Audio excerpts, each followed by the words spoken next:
En France, la prise en charge des frais de santé par la sécurité sociale est devenue obligatoire pour toute personne qui réside de manière stable et régulière sur le sol français.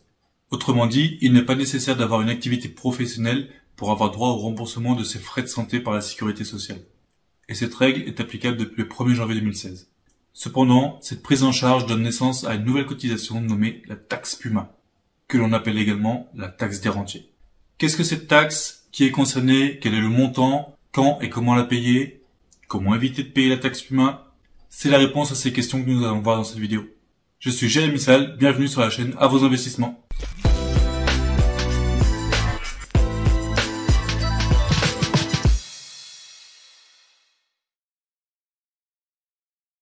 Alors qu'est-ce que la taxe PUMA? La taxe PUMA, pour protection universelle maladie, est instaurée en France pour financer l'accès aux soins pour toute personne résidant de manière stable et régulière sur le sol français. Cette contribution concerne particulièrement les individus qui ont des revenus du capital importants, sans activité professionnelle générant des revenus du travail soumis à cotisation sociale. C'est le cas par exemple des personnes percevant des dividendes ou des rentes issues de l'immobilier, sans avoir de revenus du travail ou très peu. Et c'est pour cela qu'on surnomme cette taxe la taxe des rentiers.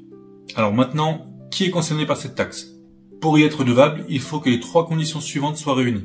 Premièrement, il faut que vos revenus professionnels annuels, que ce soit en tant qu'assimilé salarié, micro-entreprise ou TNS, soient inférieurs à 20% du plafond annuel de la sécurité sociale, soit moins de 9 420 € pour l'année 2025. Deuxièmement, que vous ne perceviez pas de revenus de remplacement, tels qu'une pension de retraite, d'invalidité, une rente ou des allocations chômage. Et troisièmement, le total de vos revenus de l'année est supérieur à 50% du plafond annuel de la sécurité sociale, ce qui représente 23 550 € pour l'année 2025. Si ces 3 conditions sont réunies, pas de chance, vous êtes redevable de la taxe PUMA, mais uniquement sur la partie qui concerne vos revenus de capitaux.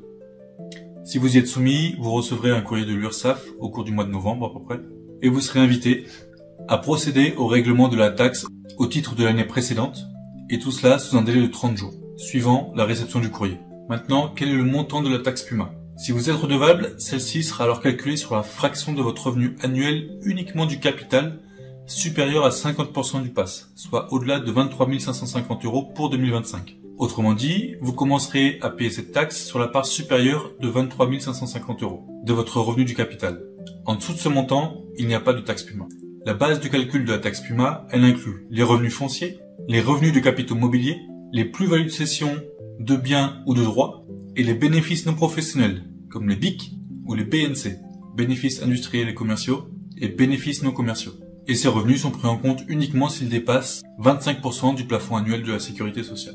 Au niveau du calcul, la taxe PUMA est calculée sur votre revenu du capital dans une limite de 8 fois le PAS, le plafond annuel de la sécurité sociale, ce qui représente 376 800 € de revenus du capital au maximum pour devoir payer la taxe PUMA, et pour 2025. Au-delà de ce montant, il n'y a plus de taxe PUMA non plus.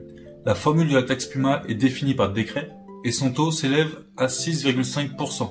Et ce taux régresse de manière linéaire pour atteindre les 0%. Donc dès 23 550 €, c'est là que le taux est le plus fort. Vous êtes à 6,5%. Et plus vous approchez des 376 800 €, moins le taux sera important. Voilà la formule de calcul de la taxe PUMA. La taxe PUMA est égale à 6,5% fois A. A représente les revenus du capital jusqu'à 8 PAS, soit 376 800 € au maximum, moins 0,5 fois le PAS, fois 1, moins R. R qui représente les revenus d'activité professionnelle, salariés ou non, en France, y compris les salaires du président, si vous êtes président d'une société, divisé par 0,2 fois le PAS. On va prendre l'exemple de Monsieur Rideau. Monsieur Rideau dirige une entreprise pour laquelle il perçoit un salaire annuel de 8 000 €. À côté de cela, il perçoit des dividendes de cette même entreprise à hauteur de 70 000 €. Pas de chance, Monsieur Rideau est redevable de la taxe.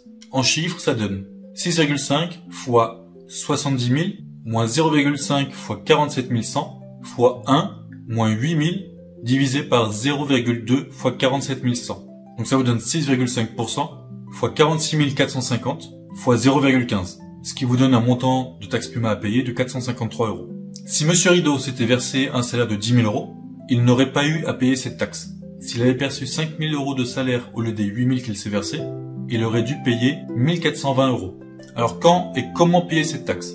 En général, vous recevez un courrier, courant novembre, vous demandant de régler la taxe PUMA au titre de l'année précédente. En fait, il y a ce décalage parce que l'URSSAF a besoin que vous ayez finalisé votre déclaration en mai pour connaître votre situation et voir si vous êtes redevable ou non de cette taxe. Pour la payer, c'est simple. Il suffit de vous rendre sur le site de la taxe Puma et de créer votre espace. Ensuite, vous aurez la possibilité d'échanger avec votre URSSAF et de régler le montant de la taxe par virement ou par chèque. Alors, pour ceux qui pensent être éligibles au paiement de cette taxe, est-ce qu'il est possible d'éviter de la payer? Pour éviter de payer la taxe Puma, il suffit de faire en sorte que votre rémunération soit supérieure ou égale à 20% du PASS, soit 9 420 € pour 2025.